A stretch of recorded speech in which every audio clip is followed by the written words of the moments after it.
Just taken delivery of my new Insta360 X2. So I am going to do a quick test shoot with it. I am going to give it a charge. Let's just have a little look. It's definitely considerably chunkier than the first one. I have an X1 as well.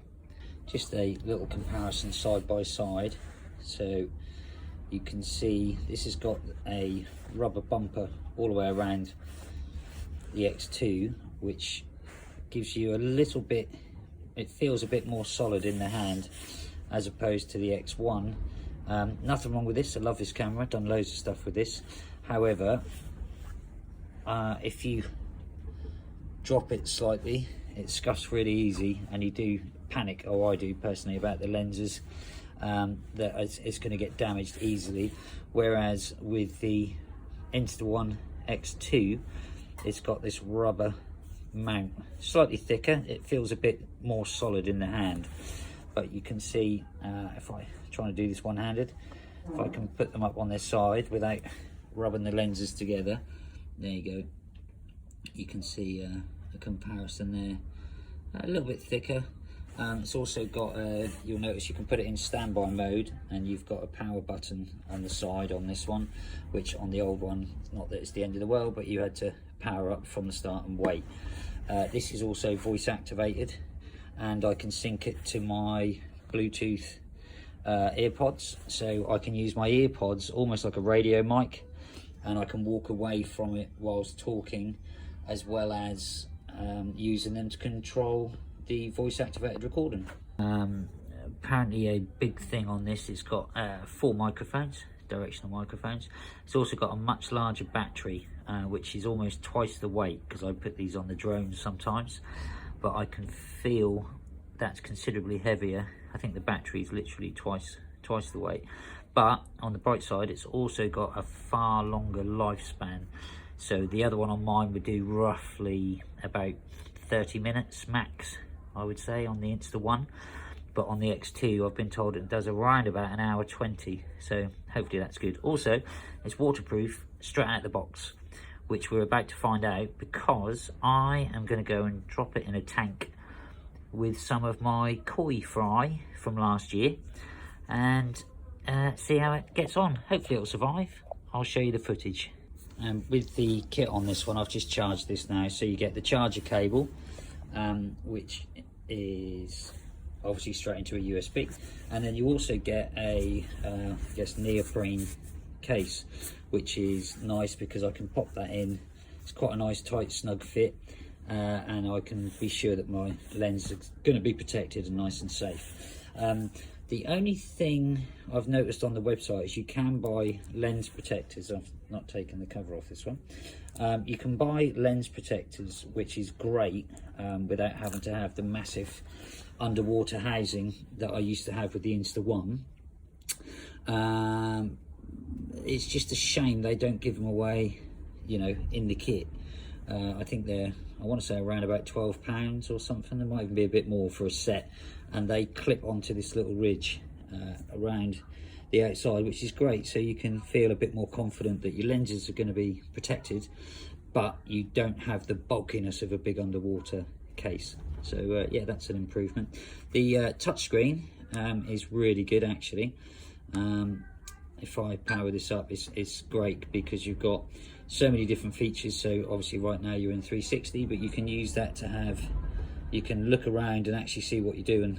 Hello, there I am. You can see it on screen, which is brilliant. You can flick it around into 180 mode, so you can use it like an action camera. So right now it's facing me. Of course, I can swap that and have it facing the other way. So now it's just looking away. And you can use that in a 150-degree view if you don't want to use it as a 360. Kind of like a GoPro, if you like. Obviously you've got your battery display, get my hand out of the way, you've got your battery display at the top and the time for your SD card. Actually, I'm recording this, which I didn't mean to, so let me stop that. And then you've also got lots and lots of different features, which can be seen on here, including your setup, your the compression on this one is really good, so I'm using H.265. You can use H.264, but I'm going to go and shoot a bit of footage. I'm going to chuck it in a pond with some fish, and we'll see what we think when it comes back out. So I'll see you shortly. So I'm out here in the fish room, and what I'm going to do first is I'm going to pop it in here with some of last year's fry and see how that looks, and then I might try popping it in the big pond over there. But let's have a little look. I'm a little bit nervous, but I'm really hoping this is going to work out fine. So let's give it a dunk. They're all coming up to see us. They think it's feeding time, I think. Here we go.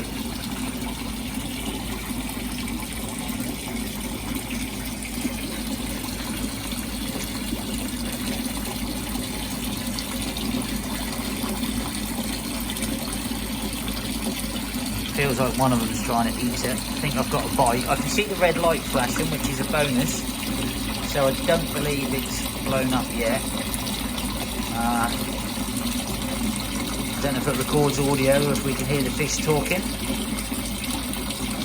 But I will add a link in the footage below so you can see, you know, obviously what we get here. Okay, that gives me about a minute of footage. So that's out. Let's just stop that. Okay, it's now stopping. So on the plus side, currently it's still working. So let's go pop it in the big pond. So right now we're here with the bigger boys, or certainly one of them. I don't know where they've all gone. Let's see if any of them are going to come over and say hello. So we're back out of the fish room. Everything still works, which is always a bonus. I'm going to take the card out, so just to prove it. There we go, that's just been in the bottom of the pond, all working well. So I'm now going to go and pop this into the computer, have a look at it, give it a review, and I will show you after. I'll leave a link down below. But touch wood, really good, really impressed with it. So I'm just going to pop this into an edit right now, and don't forget, if you've remotely enjoyed it or you want to see any more, click the subscribe, click the like, and if you want updates direct, click the little bell and it'll send you notifications as and when my new videos come up. So I'm going to get on with this. Just taking delivery of my new Insta360 X2.